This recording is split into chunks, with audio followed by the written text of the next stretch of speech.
1 Raja-Raja pasal 1. Salomo diurapi menjadi raja. Lalu Raja Daud menjawab, katanya, "Panggillah Batseba."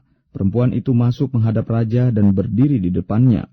Lalu raja bersumpah dan berkata, "Demi Tuhan yang hidup, yang telah membebaskan nyawaku dari segala kesesakan, pada hari ini aku akan melaksanakan apa yang kujanjikan kepadamu demi Tuhan Allah Israel dengan sumpah ini. Anakmu Salomo akan menjadi raja sesudah aku, dan dialah yang akan duduk di atas tahtaku menggantikan aku." Lalu Batseba berlutut dengan mukanya sampai ke tanah. Ia sujud menyembah kepada raja dan berkata, "Hidup tuanku Raja Daud untuk selama-lamanya." Lagi kata Raja Daud, "Panggillah Imam Sadok, Nabi Natan, dan Benaya bin Yoyada." Mereka masuk menghadap raja, dan raja berkata kepada mereka, "Bawalah para pegawai tuanmu ini, naikkan anakku Salomo ke atas bagal betina kendaraanku sendiri, dan bawa dia ke Gihon. Imam Sadok dan Nabi Natan harus mengurapi dia di sana menjadi raja atas Israel. Kemudian kamu meniup sangkakala dan berseru, 'Hidup Raja Salomo.' Sesudah itu, kamu berjalan pulang dengan mengiring dia. Lalu ia akan masuk dan duduk di atas tahtaku, sebab dialah yang harus naik tahta menggantikan aku, dan dialah yang kutunjuk menjadi raja atas Israel dan Yehuda." Lalu Benaya bin Yoyada menjawab raja, "Amin. Demikianlah kiranya firman Tuhan Allah tuanku raja. Seperti Tuhan menyertai tuanku raja, demikianlah kiranya ia menyertai Salomo. Semoga ia membuat tahta Salomo lebih agung dari tahta tuanku Raja Daud." Lalu pergilah Imam Sadok, Nabi Natan, dan Benaya bin Yoyada dengan orang Kreti dan orang Pleti. Mereka menaikkan Salomo ke atas bagal betina Raja Daud dan membawanya ke Gihon. Imam Sadok telah membawa tabung tanduk berisi minyak dari dalam kemah, lalu diurapinya Salomo. Kemudian sangkakala ditiup, dan seluruh rakyat berseru, "Hidup Raja Salomo."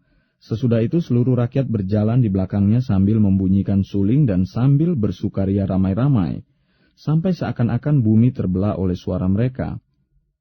Hal itu kedengaran kepada Adonia dan kepada semua undangan yang bersama-sama dengan dia. Ketika mereka baru habis makan, ketika Yoab mendengar bunyi sangkakala itu, ia berkata, "Apakah sebabnya kota begitu ribut?" Selagi ia berbicara, datanglah Yonatan anak Imam Abiatar. Lalu Adonia berkata, "Masuklah, sebab engkau seorang kesatria, dan tentulah engkau membawa kabar baik."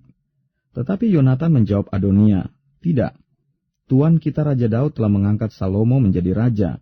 Raja telah menyuruh supaya Imam Sadok dan Nabi Natan dan Benaya bin Yoyada dengan orang Kreti dan orang Pleti menyertai Salomo, dan mereka menaikkan dia ke atas bagal betina raja.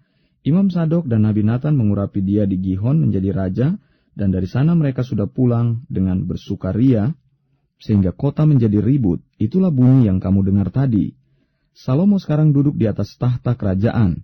Juga pegawai-pegawai raja telah datang mengucap selamat kepada tuan kita Raja Daud dengan berkata, "Kiranya Allahmu membuat nama Salomo lebih masyhur daripada namamu, dan tahtanya lebih agung daripada tahtamu."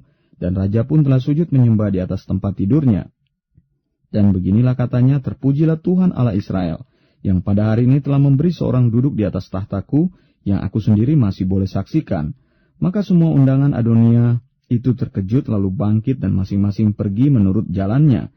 Takutlah Adonia kepada Salomo, sebab itu ia segera pergi memegang tanduk-tanduk mezbah. Lalu diberitahukanlah kepada Salomo, ternyata Adonia takut kepada Raja Salomo, dan ia telah memegang tanduk-tanduk mezbah serta berkata, "Biarlah Raja Salomo lebih dahulu bersumpah mengenai aku bahwa ia takkan membunuh hambanya ini dengan pedang."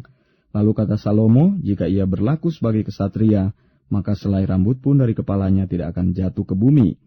Tetapi jika ternyata ia bermaksud jahat, haruslah ia dihukum." Dan Raja Salomo menyuruh orang menjemput dia dari mezbah itu. Ketika ia masuk, sujudlah ia menyembah kepada Raja Salomo. Lalu Salomo berkata kepadanya, "Pergilah ke rumahmu."